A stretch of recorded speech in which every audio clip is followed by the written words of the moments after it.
Hello, everybody.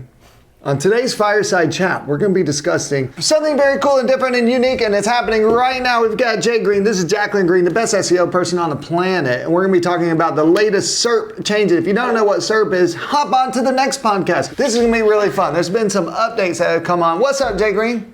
Hey, how's it going? I'm actually not caffeinated. I bet you'd be surprised to hear that. I think I'm so sleepy that I'm hallucinating. Overly tired. Overtired. I'm like the baby that needs to be put in his Quibi. It's fussy. I need a pacifier. Tell us, what is the latest thing? We've got a lot of SERP changes happening in healthcare and paid media because I see the LSAs are rolling out the nice picture ads at the top, but things are changing for SEO as well. What's up? There's a lot going on. Yeah, so right now, I think Google, I feel like it's kind of in a free fall where Google is trying to figure out who they are and having a little bit of an identity crisis because there's so many other means of people acquiring knowledge now. Instead of just going to Google, which has always been the default, people are going to ChatGPT, people are going to TikTok, people have always been going to YouTube, but now that TikTok is here, it's way easier. People are going to Reddit. Like, Google is just suddenly thinking, who is coming to us and why, and how do we take all of the good parts of those competitors and display them here? So Google is trying a lot of new different things to kind of take the focus away from just typical search results with blogs and articles and pages showing up. Instead, they want to put everything right there, make it super easy, make it super bite-sized, and appeal to the largest audience possible. What's one of those things? So Perspectives is the newest thing. It's basically a new feature in search,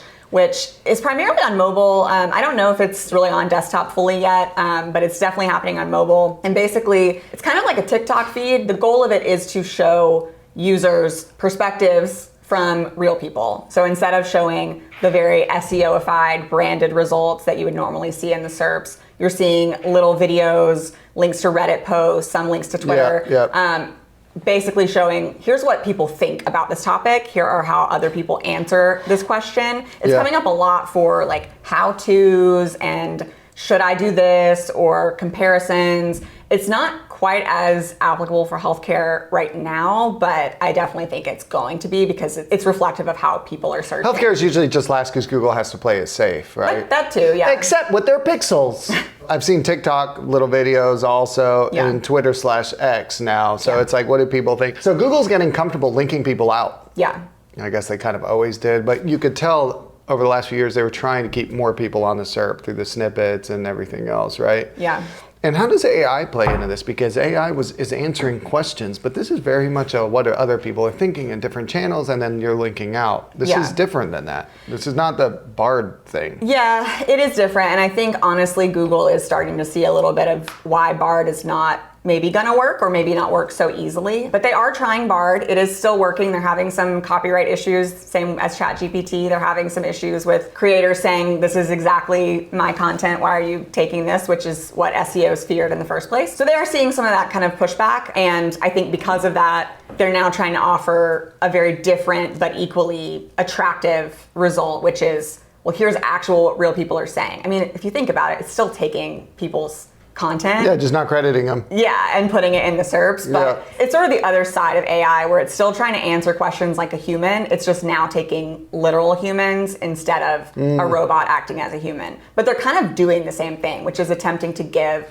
a more robust, real answer to a question instead of just showing you SERP results. Yeah. I think Google's ubiquitous. If I had ChatGPT here, there's just still so many limitations to it because it's just going on like what everybody already knows. So it's fine for answering where's the urgent care near me, as long as that urgent care hasn't popped up in the last 3 years. So it's actually can't even do that.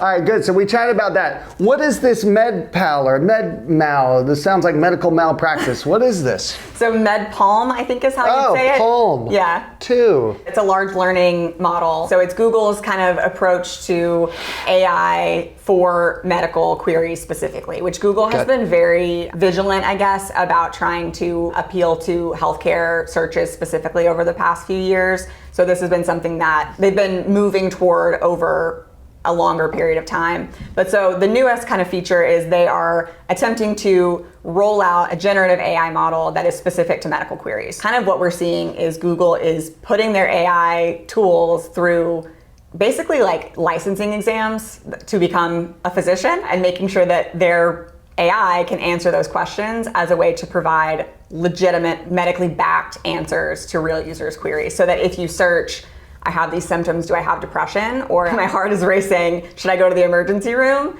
Google can answer that in real time, and you can trust that answer because where's it coming from? It's a large learning model. So they're taking all of the medical information that they can find. And again, like they're literally going through like the USMLE exams and making sure these tools can literally act as a physician in every way except for holding a scalpel. It's pretty crazy. So if you take that a step further, you got to think that in the next 10 years, you're going to a provider's office and you're probably being seen by a robot that is asking you these questions and just spitting this stuff back out. And then they'll do some tests, and if it